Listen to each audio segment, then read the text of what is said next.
Welcome to week 4 of GV311. We've had 3 weeks so far, an introduction to the course and a week of philosophy and the evolution of the state and the constitution last week. Quite heavy and rightly so on theory. This week we're going to move into the development of modern British government, which will allow us to sort of pass imperceptibly from some of that theory into the beginnings of the practice of modern government. So, and our speaker this week to introduce the subject is Professor Kate Jenkins, who is Deputy Vice Chair of Governors, I should know this, shouldn't I, at the London School of Economics. Kate. Right, thank you very much. Is it deputy? I should know, deputy or vice chair. Vice Chair. Vice Chair doesn't. Good. Doesn't really matter, these institutional problems that beset the LSE. But good evening. Thank you all very much for coming this evening. Tony's quite right that we're going to plough into a lot of practicalities. I did think, after listening to the last couple of weeks, that it might be quite a good idea to settle in for a bit of nuts and bolts on why we've got the kind of government in Britain that we have.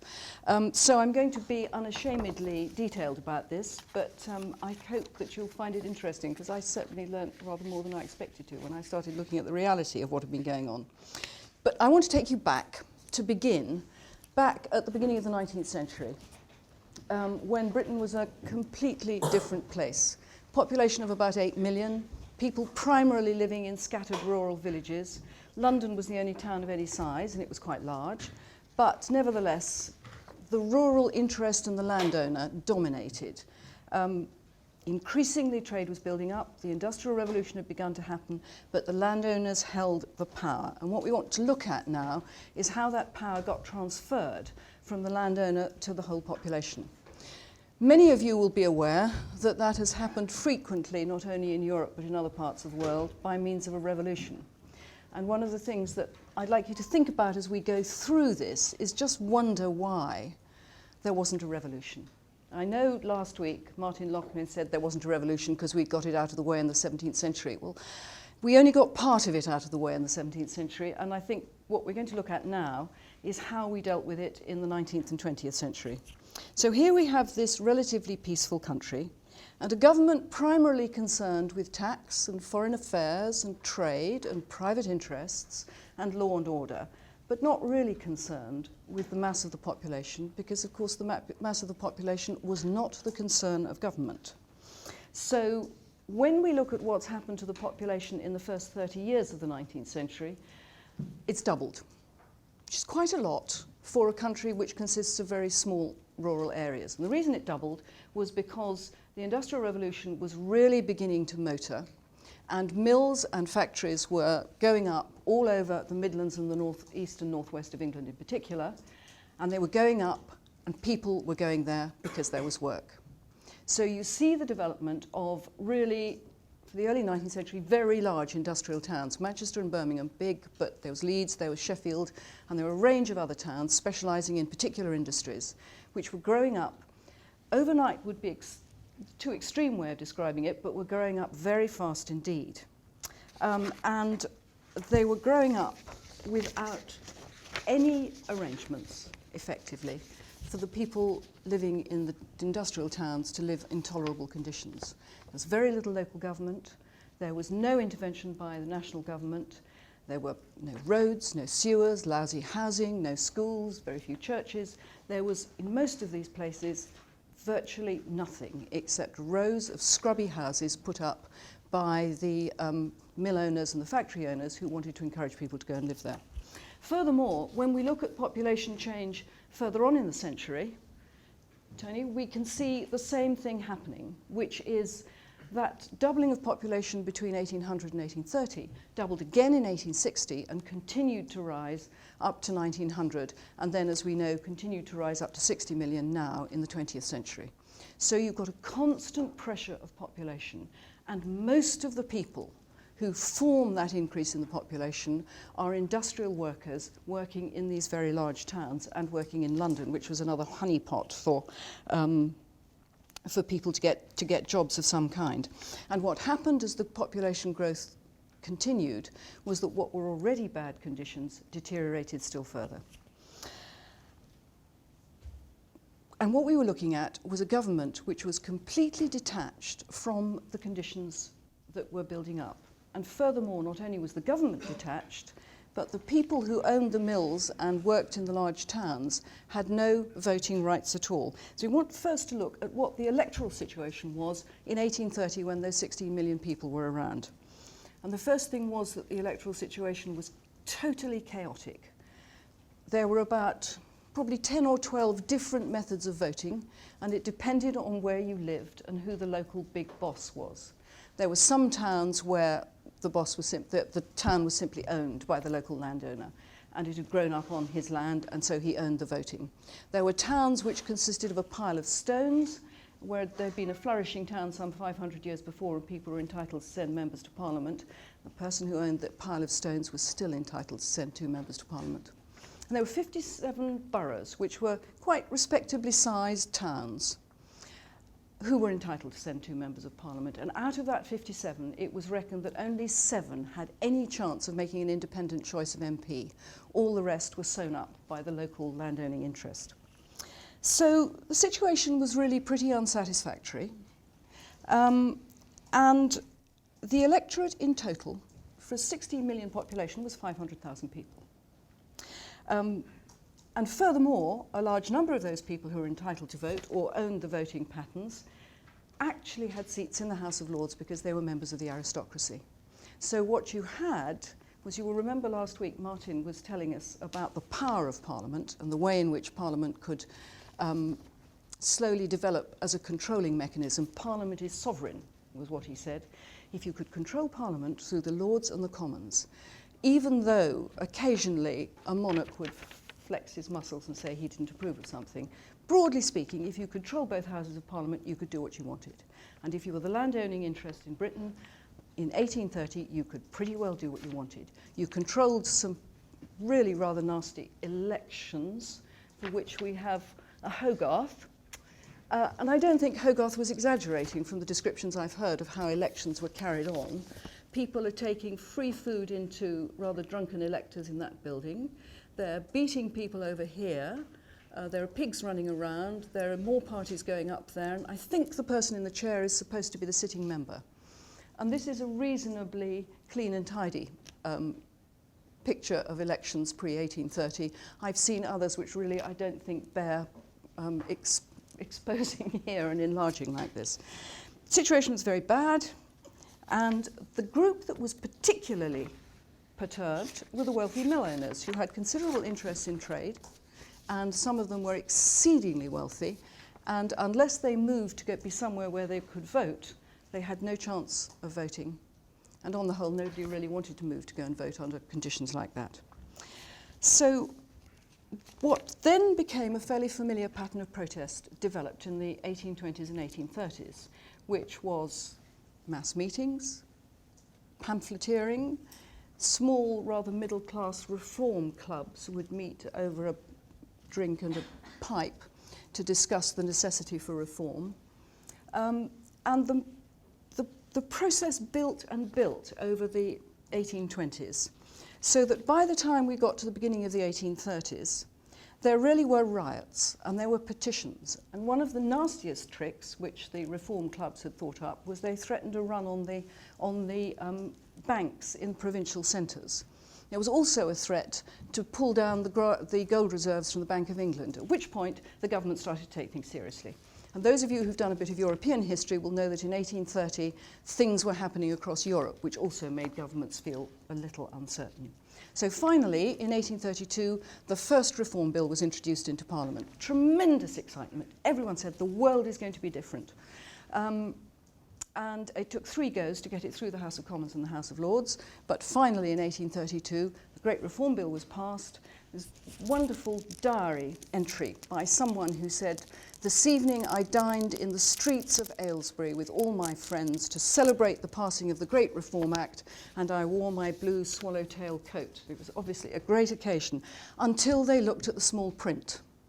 And when they looked at the small print, they discovered that what was actually happening was that only a few freeholders were going to be allowed to have a vote, and there was going to be some distribution of members of Parliament out of what were called the rotten boroughs, which were the piles of stones, into the big industrial towns. But the total increase in the electorate as a result of the Great Reform Bill was another 500,000 people. So you had an electorate of 1 million. It took about 2 or 3 years for things to sink in, at which point people started to get angry again. And there was a movement across large sections of Britain, the Chartist movement. And they put forward a charter which demanded adult suffrage, secret ballots, regular parliaments, removal of property qualifications, but they were absolutely clear that adult male suffrage was at the heart of what they were demanding. And they were demanding it because they wanted power in the House of Commons, which at that time looked like this, which quite clearly is a gathering of the great and the good and the wealthy, and you can see that they might not want anybody else getting in there. So that was 1833. That was after the Great Reform Act. So the Chartists and their followers built up a great head of steam with fury about the failure of the Great Reform Act, which became known as the Great Betrayal, to give them what they wanted. And mass meetings of a kind no one had ever seen before in Britain took place. The first one at Kennington, which is in South London, down the road. Big common, still there. You could still have a good mass meeting there if they'd let you. But you can see the numbers of people who were prepared to come out when most of them did a 6.5-day week anyway and protest about the condition of the franchise. In Manchester, they claimed to have 200,000 people at their Chartist rally. In Birmingham, they had 100,000. The government took a really quite extreme reaction. Tony, can you show the next one? This is how the police dealt with the Chartist rallies. I think it's a dead cat at the top. And I hope it's coming from the Chartists outwards rather than the other way around. Now, what happened to the Chartists, however, is another interesting example of how an elite under threat reacts. There were riots, there were violent disturbances. The army was sent in. One particular riot in Newport in South Wales, the army fired on the crowd, a number of people were killed. The leaders of the Chartist movement were then arrested, even though they were reasonably, sensible, middle-aged, middle-class men. They were arrested, they were taken to court, they were convicted of high treason, they were condemned to death. Tremendous row. It was commuted to transportation, and they were transported and not allowed back for 17 years. So the leaders of the Chartist movement were effectively taken out of the picture. And if we continue, the process of parliamentary reform then did just begin to move, but very, very slowly. The first Reform Act we've talked about, the things I hadn't realised, which I should have done but I hadn't realised, was it's 35 years between the first Reform Act and the second Reform Act, effectively a generation.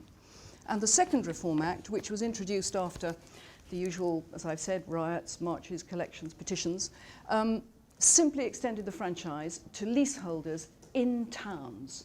So the whole of the industrial workforce which was outside the town, notably all the miners, which was a major industry, and all industrial workers were still kept out of voting. So at the stage of 1867, you still got very limited franchise, but interestingly, 1 or 2 things were done almost on the quiet, which made an enormous difference. The first thing was in 1852, I think, an act was passed which removed the property qualification, which until then had limited the number of people who could be members of Parliament. Hardly appears anywhere. And as you can see, in 1872, the key change, which again doesn't get as much billing as it ought to, which was the introduction of secret ballots for public elections. Now that transferred the capacity of people to vote for the person they wanted to, rather than to vote as their landlord or local boss or whatever had told them to. For the first time, you got the capacity to have a genuinely free vote. And interestingly, it was after that that the first, sorry, that's not quite right because it wasn't the Labour Party then, but the first members of Parliament in, as it were, the Labour or working class interest were elected to Parliament very early on in this process. two miners, one from Scotland and one from the north of England.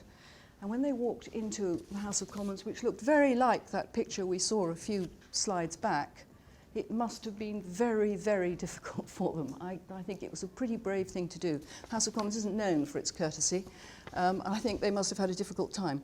1884, final extension of the franchise to what were effectively adult male householders, which meant that about 60% of the population was still excluded from voting. And as someone pointed out in an article a few weeks ago, that effectively meant that 60% of the population was still, almost at the end of the 19th century, excluded from citizenship.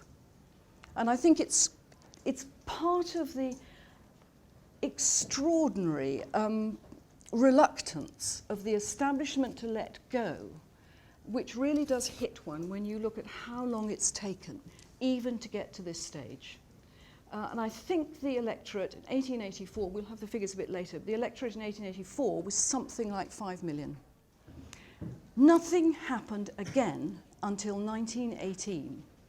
And those of you who have better arithmetic than I will have worked out that that is actually 34 years this time between one extension of the franchise and the major one. But even in 1918, they could only manage to squeeze through all adult men and women over 30. Now, the issue of women's voting was almost a separate issue, handled in a separate way, and it took until 1928 for all women to get the vote.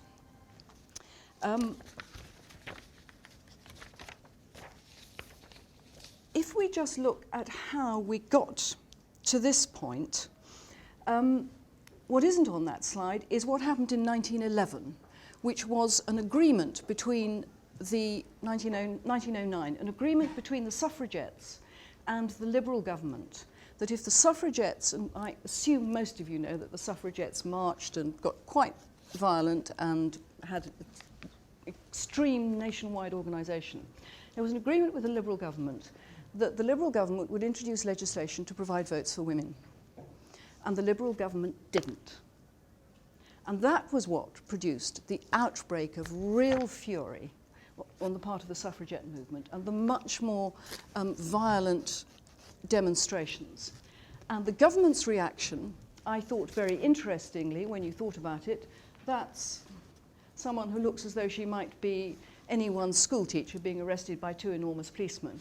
And this is the appalling force feeding, which most people who are force fed in Holloway usually had their health wrecked for the rest of their lives, effectively.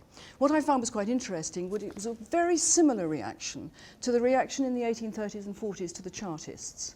You know, it's who are these people and who do they think they are, and if they're actually going to do something which we think is destabilising the state, we will react extremely violently. And if you remember the Chartist demonstration being put down by a bunch of armed policemen, this is a very similar kind of reaction, and I think it bears thinking about, given the time it took women to get a vote. Now let's look at what this did first to the electorate. Tony, if we may.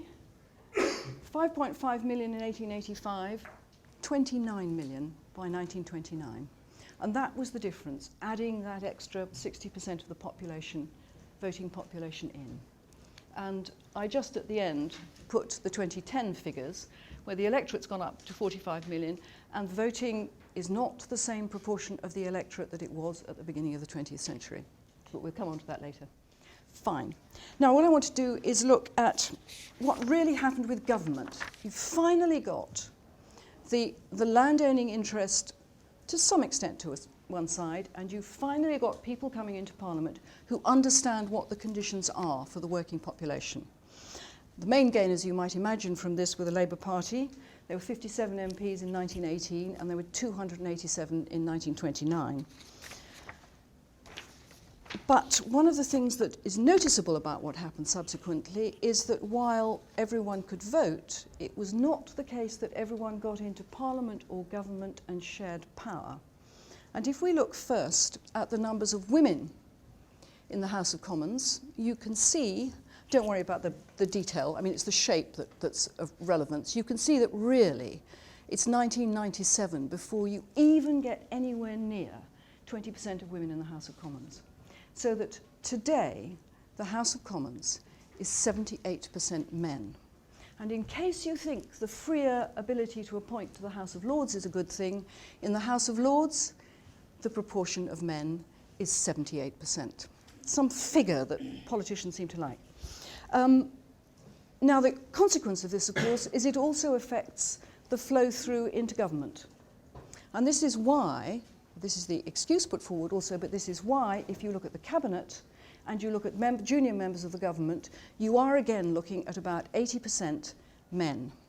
They also, that 80%, happen to be white as well, because if you're from one of the many and large ethnic minorities in Britain, until 1984 you had no representation in Parliament at all, or rather you had no one from an ethnic minority as an MP in Parliament. And in the last two elections there were, I think, 20 people from the ethnic minorities in 2005 and 27 in the last election. So there is still very, very small proportion one has to worry about. So there we are. That's what Parliament looks like now, after nearly 200 years of arguing about who should be in there. I think the thing that struck me most forcibly is that there is an international chart of women members of national parliaments. And on that international chart, the great democratic United Kingdom comes 68th.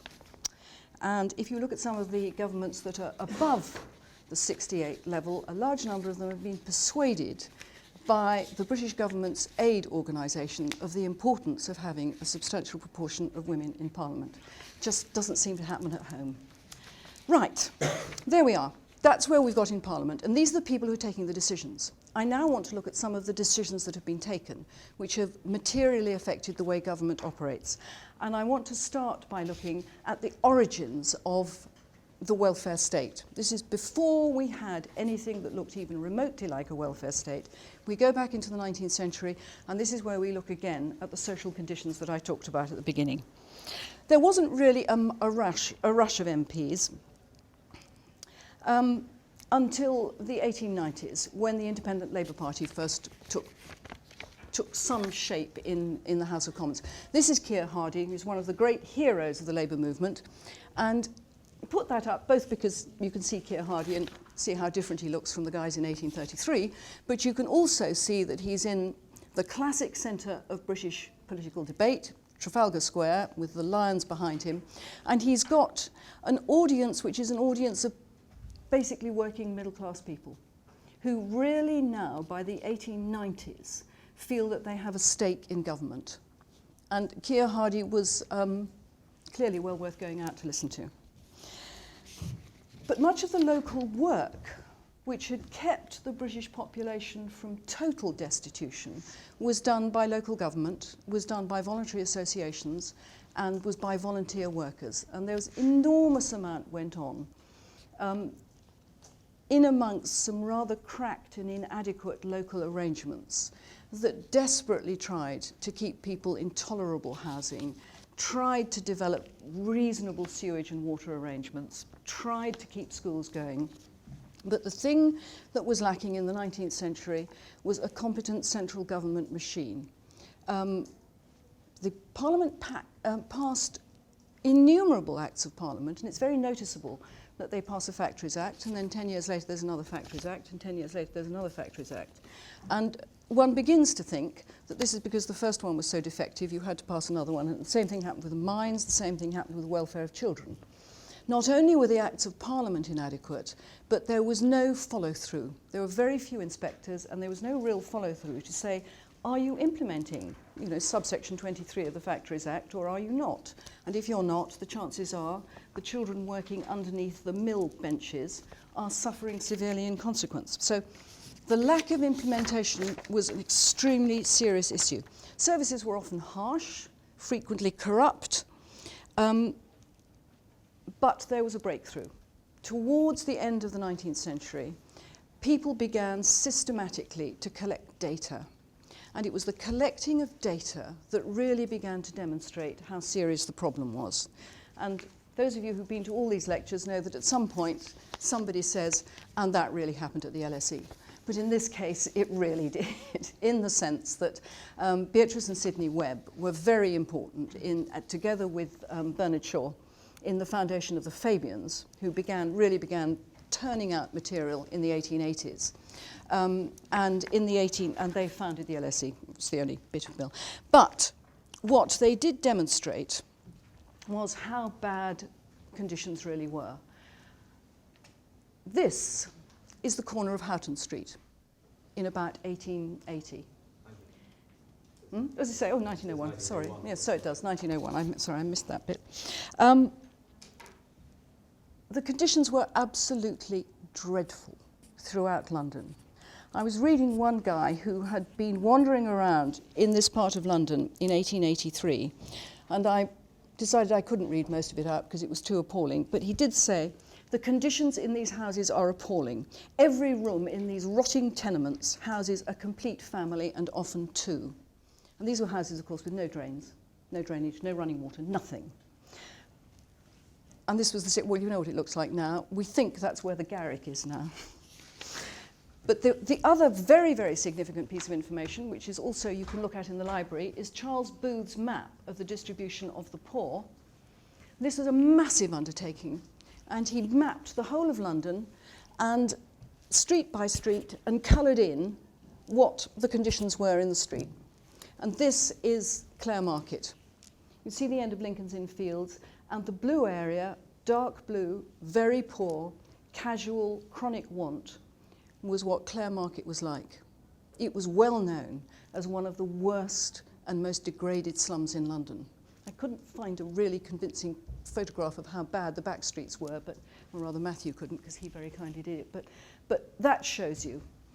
There's even a little bit of black up at the corner by Lincoln's Inn Field, which is where the lowest class vicious and semi-criminal were. But the notebooks that people took to record this data and the maps themselves are really very telling about how widespread and how serious the conditions of people were. Photograph up there is Beatrice Webb. She began her work as a social scientist, actually tramping the streets with her notebook for Charles Booth in doing some of his mapping. And she comes into the story frequently, as you might imagine. But when we move on from this to the first half of the 20th century, we have a situation where the evidence is piling up, and it's quite clear that people expect Parliament to act, but it's equally clear that Parliament is not going to act. They set up, and they did what parliaments always do and governments always do, they set up a Royal Commission on the Poor Law in about 1906, and they made the tactical error of appointing George Lansbury and Beatrice Webb to the commission. They produced a minority report in 1909, which sold something like 25,000 copies in about 4 weeks, and is very compelling reading, very compelling reading. But the Royal Commission refused to accept it, but everybody else had read it. And what they were saying, and Beatrice in particular was saying, was the local authority arrangements are totally broken-backed. There are competing voluntary societies, there are competing committees, there are competing people providing the wrong kind of things in the wrong way everywhere. And the only way to deal with it is to amalgamate everything locally into a series of functional committees. Pretty well the structure of most local authorities today. That was completely ignored. The evidence in the 5 volumes of evidence was completely ignored. The only thing that happened was the 1911 government did, for the first time, recognise that there was a serious problem about the elderly.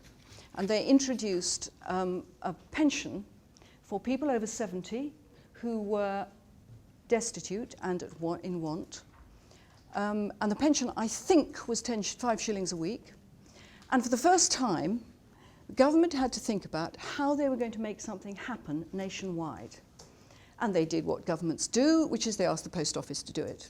So post offices all the way across the country had both to find out who the people were who were entitled to 50p a week, 5 shillings a week, but they also had to pay it out. So they set up local committees who would decide who was entitled to do it, and then the post office would pay it out. But it was the first transfer payment. This was the government actually putting money directly into somebody's pockets. The other thing they did, I think if they'd known where transfer payments had got to now, they might have thought twice, but the other thing that they did was they introduced a very small national insurance scheme for workers in certain skilled trades. And there, and the image you will recognise, was that both employees and employers would contribute a small amount, and the government would guarantee that if they were unemployed, a small cash payment could be made. It was very small, it was slightly extended during the war, it was extended enormously after the First World War because of the Depression, but there was the first kernel of what was going to happen later on. The interwar years were not encouraging for anybody. There were economic crises, which I'm sure a lot of you know a lot about. There was unemployment, which had very serious consequences, particularly for women and children. And what was very noticeable was the enormous number of reports that were then produced. There were reports about child health, child welfare, public health, education, housing, hospitals. The list of worthy people who were writing reports during the 1930s is quite extraordinary. But very little happened. And the governments would say they were completely preoccupied, as indeed they were, with economic crises and the consequences of the Depression. And then we come to the watershed moment, the point at which government recognisably ceases to be a minimalist operation which is really there to keep the king going and fight wars, and it becomes a modern government with a responsibility for its population. In 1945, there was a general election at the end of the 1939-1945 war, and the Labour Party came in with a thumping majority. It was the first time ever the Labour Party had a thumping majority. This is Mr. Attlee, and I really wanted you to see that to show that although this is the beginning of modern government, it really doesn't quite look like it. It looks like a lot of rather wet, miserable people not being very interested in what Mr. Attlee has to say. The 1945 election was very odd. Until about a week before, most people thought the Conservatives were going to win, unless you talk to young people. And of course, young people in that election were voting, they'd been fighting, they knew what they wanted. And I remember my mother, who did vote for the first time in the 1945 election, saying, "We thought the world was never going to be the same again, and that's why we voted." And I think, surprisingly enough, Mr. Attlee, in his old raincoat, actually managed to do a great deal of that. If we look at what the Labour Party said they were going to do, they said they were going to do something substantial to improve the lives of working people. And I think probably, unpleasant though the post-war years were, in the long term, they were probably right. I want to look, however, before we get on to 1945, just to look at what the war did for the government, because what the war forced the government into doing was really quite extraordinary. The entire population had to be mobilised. Rationing of almost everything, except I think books and tobacco, which was rather civilised, but nevertheless, rationing of almost everything. All the working age population was involved. The government oversaw everything. Food rationing, raw material rationing, clothing rationing, furniture design. They oversaw local volunteers, the Home Guard, evacuated children, knitting socks, digging for victory. Nothing was left out of the ambit of what the central government dealt with. And this is how they handled evacuation. I mean, this is a government that did very little until 1939. Nice patronising notices to small boys who are doing their best to help, and the crowds of children going on the trains being moved out of London, particularly in 1939-40, when it was feared that the bombing was going to start. Thousands of children were moved out of London, all with the same tag on their coats, all going to places they didn't know where, with their teacher with them, and with people at the other end, volunteers ready to meet them and put them get them somewhere to live. But it was a massive operation. It was only one of a very large number that were going on all throughout the war. The other thing that was a massive operational task, which wasn't quite of this kind, was the direction of labour, the distribution of food and materials, hospitals, and the bombing, and the detailed work that was involved to help people who had been through this which is the aftermath of just one night's blitz in London. The lady on the right is looking quite happy because she's managed to find her clock, but it doesn't look as though she's got much else. But the care and welfare of those children whose world has just fallen down around their ears again became, for the first time, the responsibility of the government. And I think it was this responsibility that the government had to take. And I ought, in fairness to them, to point out that this was a coalition government of Tory, Liberal and Labour politicians. But they had to deal with, I mean, they were not only dealing with this and all the other things on the list, they were also making sure they got people who could break the codes at Bletchley. So they were having to make sure they could find people who could do that. They were having to find people who could build planes, and so on. The entire country was organised and came under control. And at the end of the war, everybody was wanting it to stop. It didn't stop because shortages continued, financial problems were constant, loans had to be paid back, and rationing continued until 1952. But at least this had stopped happening. So the Labour government came in with a programme which they had been quite open about, and which, it is important to remember, the Conservative Party were also not signed up in all the detail, but they too had realised that the country was expecting something that was going to be completely different, that the conditions of life before the 1939 war were intolerable and should not continue. So the first thing, and we saw the origins of it, the National Insurance Scheme, which was going to provide payments for people if they were ill, if they were unemployed, if they were in want, or if they were elderly. Everybody was to be covered. The National Health Service, everything was to be free. All hospitals and all doctors were brought into the national system, and no one was to pay. Massive building programme on housing, because you can imagine from the bomb damage that you saw that new houses were going to be essential quite apart from all the slums that needed replacing. And finally, in 1944, there had been an act passed by the coalition government for free and universal secondary education, which had not existed for most people until 1945, a very important breakthrough, and it was subsequently followed by an enormous expansion of the university population as well, which was another very limited factor. I mean, when I went to university, there were 140,000 students in Britain. I'm glad to say there are rather more now, but it took a long time to get that change.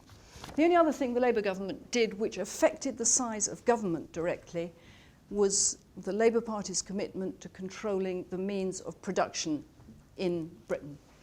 And nationalisation came in. And in the first 3 or 4 years, these were the main industries that were nationalised. I'll just run through them quickly. I'm not going to talk about nationalisation in any great detail because we will come back to this topic. But this was the other major thing that the Labour government was dealing with in the first years of the administration. If you look at the impact of this, I think it's fair to say that this is when big government actually first appeared. The public sector by now had 10 million people working in it, cost about 50% of the GDP, 700,000 civil servants, and it touched the lives of absolutely everyone. And that was a model which we can still see pretty well around us today. But I want to move on to the next really major watershed that some of us here have lived through. A lot of difficulty in the 1970s. The 1970s were very, very difficult. They were difficult economically. We had a sterling crisis and the IMF in the country. We had trade union problems. We had problems of elections and government. And in 1979, when there had been strikes running pretty well continuously for 7 or 8 years, not the same strike, but there were always strikes happening. 1979, a new Conservative government was elected. The Labour Party had been in power for 6 years, and the situation had got steadily worse. 1969, new Tory government, a very new leader, and a very different programme for government. And a lot of the theory was that everyone had had enough of Labour and the trade unions and economic problems, and they wanted out of it. This was the route. And the route was very, very uncomfortable. the Mrs. Thatcher, the leader of the party, had been through the disasters of the 1970 Tory government. She knew what it was like when things went wrong. She and her advisor had read Hayek, and they believed passionately in individualism, the markets, and they hated something that they called socialism. Whether it was what everybody else called socialism, I was never quite sure, but there was definitely something called socialism that was bad, which meant that there was a major shift in the way in which government saw its role from the benefits as of right of the 1945 settlement, the commitment to universalism that had been very much a part of what had happened in 1945 to 1950. And the move now was to the individual, the state as a backup rather than the state as a constant safety net. And you'll see from this list the main things that happened. First thing that had to happen was reduce the cost of government. I was in government at the time, and I can remember people saying, 10%? We can't possibly cut by 10%. Actually, I thought they could cut by 10% every year for about 5 years, and I didn't think anyone would notice. But they did manage to reduce the size of the government a bit. They took on the trade unions. This was one of Mrs. Thatcher's major efforts. She was politically committed to reducing the power of the trade unions, which, however you may be in favour of trade unions and the Labour Party had failed to build a relationship with the trade unions which made it possible for large parts of British industry to operate. Mrs. Thatcher's reaction was not to negotiate a careful agreement, but just simply to say, no, you go on strike, go on strike. And this culminated in an extremely uncomfortable miners' strike in the mid-1880s, from which I think both Mrs. Thatcher's reputation and the mining industry, which was already on the skids, has never really recovered. And I think her reputation as a very, very right-wing and difficult politician rests very much on that particular movement. At the same time, they reduced personal and corporate taxation, but they left the welfare system almost untouched. And this was the very curious thing, was the extent to which, for all the Hayek and the markets and the individualism, the welfare state was regarded still as something that you could tinker at the margins, you could adapt a little, you could reduce the scale, you could reduce the amount, you could shift around a bit, but basically the welfare state, which had continued to grow since 1948-49, people had added things to it, that model and the NHS was left virtually untouched. I mean, Mrs. Thatcher herself said, I can't touch the NHS, and she said, I can't touch the post office, which she didn't. It's a very interesting element in this, which is that not only do you have this apparently very strong right-wing market-dominated approach, but at the same time you do things which look rather populist. And one of the things that looked rather populist was denationalisation. And after all the labour of the 1945 government, Mrs. Thatcher said no way to run anything. The Conservative government were absolutely committed to denationalising, and you will see a lot of familiar names on that list from the last one. But the populist element was, of course, as we've just seen in the last few weeks, was to say we do not want these great national industries to fall into the hands of the corporate investors in the city. We want everyone to have a chance. And one of the things which lightened the days of the denationalisation programmes was this, which was the way in which British gas was sold. And Sid became the great unseen person. And there were huge posters all over the place which said, have you told Sid? Does Sid know? And for some time people said, Sid? Who's Sid? And then finally it became clear who Sid was.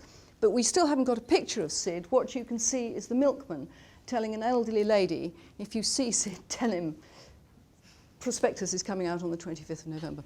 The effect of this was that for the first time, hundreds of thousands, millions of people in Britain actually contemplated owning a share, owning a bit of an industry. Never thought about it before. It was always something that happened in the city and you had to have a stockbroker and you couldn't do it. You could go to the post office, fill out a form, add a cheque and send it off. And it was remarkably effective. And I thought remarkably populist. The other thing she did was she said, housing. People don't like living in council houses. She was wrong. They were quite happy living in council houses. But a third of the housing stock was council housing. And Mrs. Thatcher, and I think it was in large measure her, said people ought to be able to buy their own houses. So local authority tenants were able to buy their house with a local authority mortgage. This, again, was people who would never have thought they could have managed to buy a house. And here she is, handing over the keys to people of their new council house. And it's a very staged picture, but they are looking quite happy about it. The people who were less happy were the local authorities, who saw a sharp diminution in their housing stock and weren't able to spend the money. But that is another story, and I'm sure Tony will fill you in on that later. So here we are with a rather populist, but in the end very unpopular Tory government, doing all sorts of things which you would have thought would be a reflection of a commitment to completely unpick the 1945 government. But actually, with the exception of the nationalised industries, and some quite substantial alteration, to be fair, in the attitude to be taken to people, a lot of the institutions remained recognisably still in place. And I would argue that that's continued since Mrs. Thatcher finished, that both Labour and Tory have continued with the same sort of rhetoric. I was going to drop that one. It's all right, don't worry. That's the poll tax, which is where Mrs. Thatcher went wrong. That was the moment at which it became clear that there were some things, even if you had a large majority in Parliament, you could not do. And that's the riots that took place.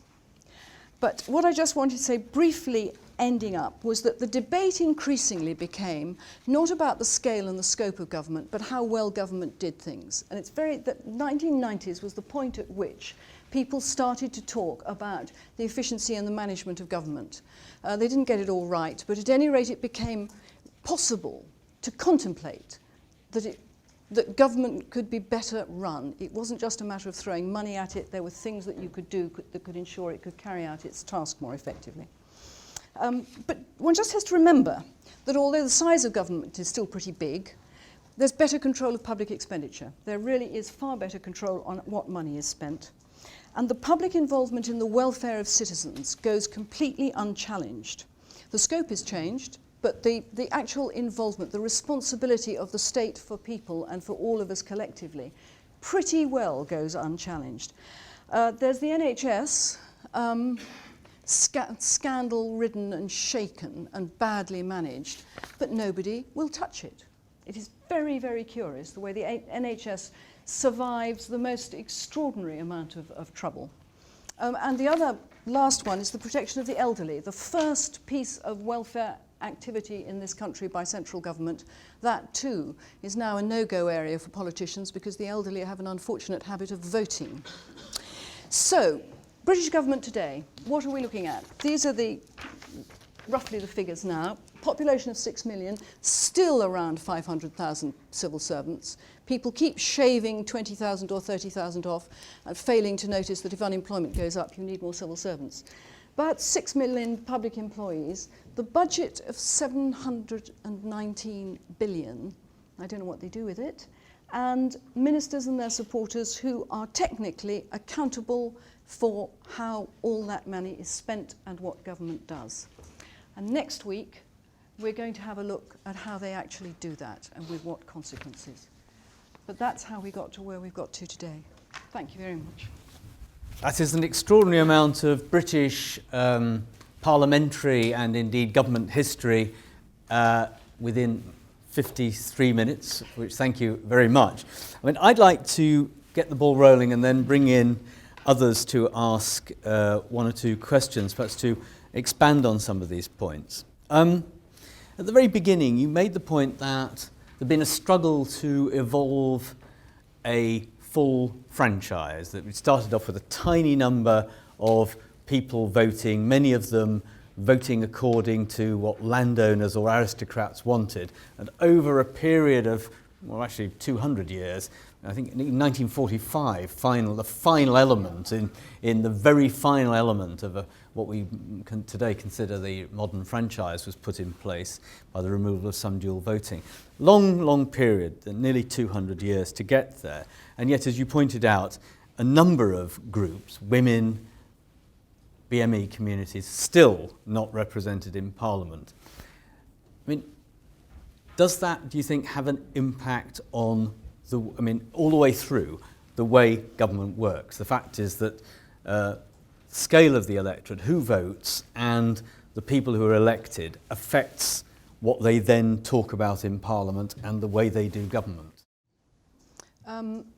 I think I would argue, yes, it does. And I think it does very, very substantially. I mean, one of the things we were looking at this evening was the extent to which slowly political parties started to accept that they had to take some responsibility for social welfare at the beginning of the 20th century.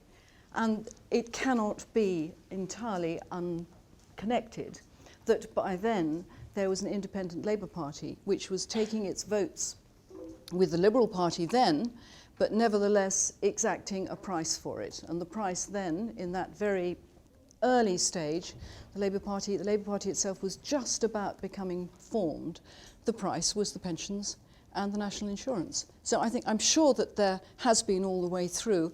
I think there are people who would argue that is very much the case with the current government, where, I think I excised because I thought it might be too tendentious, but it is undoubtedly the case, if you look at the social and educational makeup of the current government, that it's rather similar to the social, educational and economic makeup of the 1830 government. And I think one has to think rather carefully about who actually holds the power, as distinct now from those who can vote. A second point, in the evolution of welfare, or what we'd now call the welfare state, the state acting to assist individuals or poorer people, at some level that was a reaction, that was described on occasions as enlightened philanthropy or enlightened government, in the sense that it was an attempt to avoid revolution, wasn't it? Some of this was copied from Bismarck, and or at least learning the lessons of Germany, certainly, that investment in the poor and in the conditions of the poor could be a way of staving off revolution. Is that fair? I think comment? That's entirely fair, and I think there's a thread of sort of liberal with a small L opinion running right the way through the 19th century. You can see it very early on, of people saying, I would rather have educated people working in my mills or my factories because they'll be better at the job. I would rather that we treated people properly because then they can work better. That was one thread. The other thread, of course, was we ought to have a population who is healthy and fit. We should not have, as was the case in 1830, 30% of all children dying before the age of 5. We should not have the kind of maternal mortality and infant mortality figures that there were even before 1939. So there was a thread about the health of the population, which people got very worried about in the Boer War, when so many people who enlisted were not fit to fight. But I think it is true that there were a very large number of people in 19th century England who were deeply concerned and spent a great deal of their time trying to do things to ameliorate the condition of the poor. But I think it's also probably the case that the problem was just too bad. 75 to 80% of the population were working class, and a very substantial proportion of those were living in the kind of destitute poverty that we saw in the photographs. And it's worth adding that the Booth poverty maps on the one hand and the works of Sidney and Beatrice Webb on the other are all in the LSE library. The Fabian's great works, which were very, very, very thorough, I think it's fair to say. They were social scientists at scale, but they are wonderful pieces of living history, which you can access if you, I think they're all held in reserved collections when I've looked at them, but they are wonderful pieces of research material, and they do give you a real flavour for some of the things we were just hearing about. Now, I'd like to introduce our panel, or ask our panel. Perhaps Francesca, would you like to kick off this afternoon? Yeah.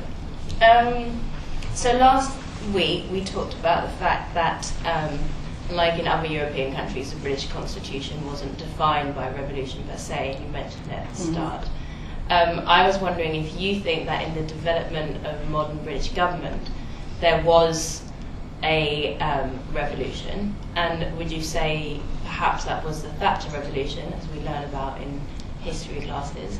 Or would you say that there was another very influential leader that had a very big effect on how British government stands today? Right. I think it's very clear from the dates of the Reform Acts in the 19th century that there was some correlation between what was happening in Europe. I mean, 1830, 1848, 1865, I think there was something, 1870, and up pops another little bit of tidying up of the electoral position. So I think there was a correlation there. I mean, people have said the reason the 1832 Act went through was because the government was scared there would be a revolution. And I can see, if you see Kennington as full of people as that, you ought to stop and think a little more carefully. I think perhaps I'm quite sure they left it far too late, and they were very complacent. I mean, it was an extraordinarily complacent, separate group of people, separate from the rest of the population who were running the country. I would still argue that the revolution was 1945. I think people can get a bit dazzled by the hype about Mrs. Thatcher. I don't think she saw herself as a revolutionary, but I think 1945 really was the point. I mean, that's why I said watershed. That's the point at which we stopped having a government that looked after its own interests, and we had a government that began to recognise that its responsibility was to look after the interests of the population as a whole, and that's what the war did. Mrs. Thatcher was a very, very salutary and I think probably necessary piece of uncomfortable medicine, which was, come back from the extremes of what was going on in the late 1960s and 1970s. And she did some things which were sensible, and she did some things I thought were deplorable.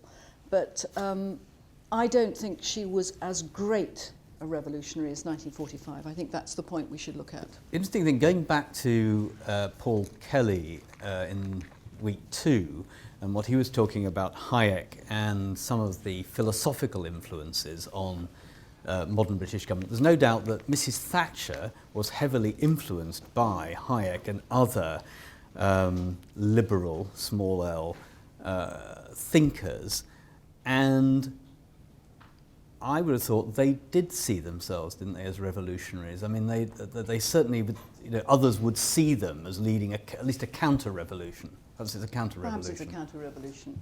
Yes, I just don't think it was as fundamental as thinking of British government as an institution.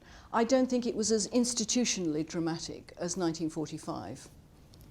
Well, I mean, certainly if you were to measure it in terms of the growth of the state, I mean, if you measure public spending as a share of GDP and the growth that came about in the Second World War, which was sustained thereafter, Mrs. Thatcher only managed to reduce it somewhat. I mean, if you use that as a very crude test of the scale of the state before 1939 and after 1945, and then before and after 1979, that would support, I think that would support the case.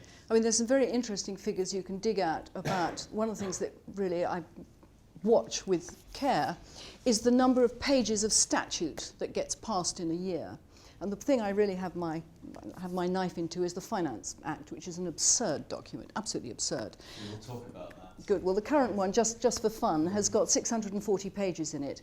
And in 1970, it took them 5 years to have Finance Act. All the Finance Act for the preceding 5 years only had 640 pages in it. So if you're looking at governments who are trying to cut back on the role of government, which I think our present one is, they're not succeeding when it comes to the Finance Act. We'll look at the scale of the state again in week 8. It's a neat link to that. No, it's good. Kel, would you like to ask your question? So in the early part of the 20th century, Beveridge suggested that the government should tackle 5 major issues, so namely disease, want, ignorance, unemployment, and poverty. Mm-hmm. So what do you think are some of the issues that the British population faces today, and how should these issues be addressed in the future? I think we have to look at relative issues rather than absolute ones, because I think Beveridge's identification of those sort of 5 great issues were looking at a situation which, thank goodness, we do not look at today. Even the most deprived in Britain today are not in the conditions of people in the really bad parts of the East End in the 1930s. So we had a welfare system which was not working well. I remain to be convinced as to whether the changes that are being done will actually improve them.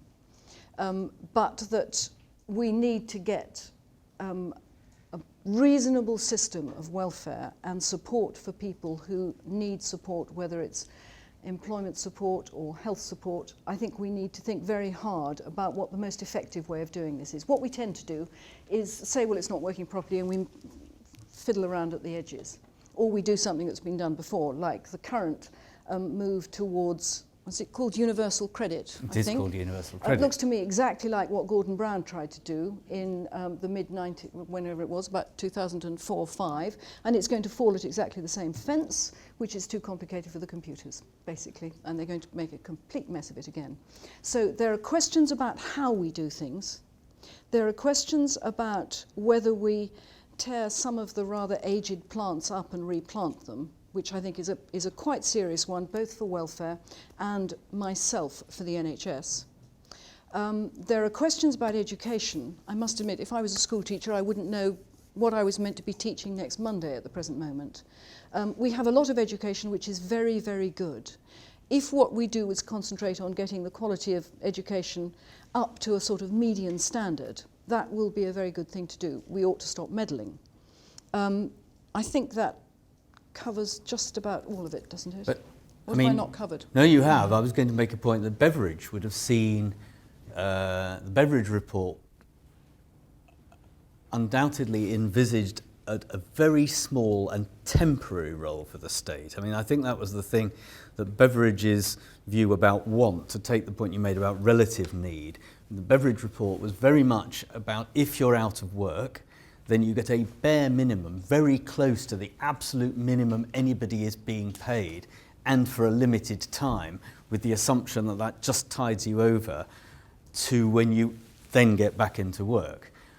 The question, I think, if you look at it, the question we all face is, how has that been, you don't have to be very political to see that being translated into a world in which, for whatever reasons, people can live for some time, possibly a long time, on the amount they're paid by the state, and possibly be better off than people who are working. I think there you can see the space into which new politicians have moved, it seems to me. And therefore your point about relative need is a very, very important one. What we consider need today is clearly different to what people would have seen as need in 1944. I think it's also quite interesting to observe that in 1947, I think, when the National Insurance Act was implemented, the economic condition of the country was so bad that what you got if you applied for national insurance was less than Beveridge had said was the absolute minimum. I mean, it really was not a particularly generous scheme, but the idea was that it saved you from complete destitution. But it is interesting that welfare today is 200 billion out of the 719 billion, conveniently up here. Half of that's pensions, so it's 100, nice and round this, half of it's pensions, the other half is everything else. And I suspect Beveridge would have been surprised to see this, his system grow to 100 billion out of 700. That's about 40% of GDP, so 100 is, substantial. It's 7 or 8, actually, isn't it? Yes, 100 is sort of 5, 6, 7% of GDP. And the overall welfare budget, I discovered that actually 13. Beveridge also didn't approve of calling anything a welfare state. He thought that was much too comprehensive a term, and got very cross when everyone said he was responsible for founding it. Alistair. So, since the official creation of the welfare state under the Attlee government, have there been any substantial changes to the welfare state? And do you think there's a trend today looking towards to shrink the welfare state? I think I would argue that there have been changes, but I'm not sure they're all that substantial. What has surprised me all the way through since 1950 is the extent to which things have been added on. I mean, when I was in government in the 1970s, we added on maternity pay. Made a huge difference now, but nobody had anything then. We added on, early 1970s, we added on redundancy payments. Both those were not things which were part of the original structure at all. And similarly, the expansion of the universities, which I mentioned, is another area where things have, on the whole, grown rather than reduced, and people expect a rather higher standard of what they get from the state, certainly if you look at some of the hospitals around now, than they would have had before. So I think you could probably argue that a lot of the welfare state provisions have expanded. What is happening now, and happens quite often when the money starts running out, is people start tightening it and pulling it down. But as long as transfer payments in particular are limited in some way to the cost of living, the cost will go on going up. I can't think of anything that's actually been abolished. Tony, can you? You will now produce something out of that. No, I'm not sure much. I think it's right. Subsidised housing is probably the thing that's reduced most. I mean, but state housing and welfare and subsidised housing still exists, actually, at substantial scale. You've got both housing, bricks and mortar subsidised, and individuals' rent subsidised. So that does really still exist in a slightly different form. Can I pick up the Fabians? And again, going back to the earlier weeks, the question, I mean, the Fabians took their name from a Roman, I'm looking carefully at Paul Kelly, who's at the back there, from a Roman general, Quintus Fabius Maximus, who was, I mean, notorious. This was caution. I mean, they were cautious. They were not Marxists looking for a revolution. They were precisely in a tradition of avoiding a revolution. And so the world they've created, in a sense, or they were responsible for underpinning, is one, rather like the constitution that we were hearing about as it evolved last week, is itself a cautious, bit-by-bit growth. Is that true? I think that's absolutely right. And although I said I thought the 1945 government was the revolutionary point, they wouldn't have thanked me for saying that, because actually everything that was in all the major items in the 1945 Labour Party programme were backed up by very detailed work which had been done, both the reports I mentioned earlier that had come in during the 1930s, but then a lot of work which had been done while they were in government, which meant that a lot of the pre-planning for Beveridge had done his national insurance, and then there'd been more planning to be done. A lot of pre-work on the health service, a lot of work on the education system and the Education Act. So that a great deal of what was being done was actually pre-planned, carefully worked out, generally accepted. I mean, the Tory government were quite clear they'd got to do something about health, they'd got to do something about housing, they'd got to do something about unemployment.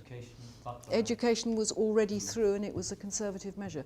So you can draw the watershed, and I would, because that was when the legislation started going through, but nevertheless it was based on a lot of work that had gone before. And I maintain that Beveridge got all his ideas from Beatrice Webb, because if you look at the Minority Report of the Poor Law, which of course you can see in the library, there's a remarkable amount in there that is very, very familiar, particularly her approach to health.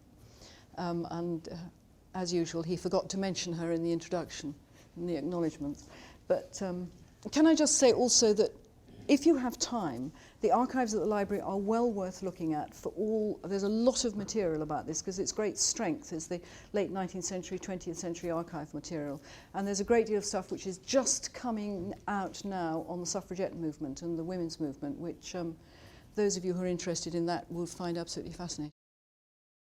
Okay, on that note, we must finish. Thank you all for coming again. Next week, we will be again in the hands of Kate Jenkins and talking about the civil service and quangos before moving on to Parliament and government the week after.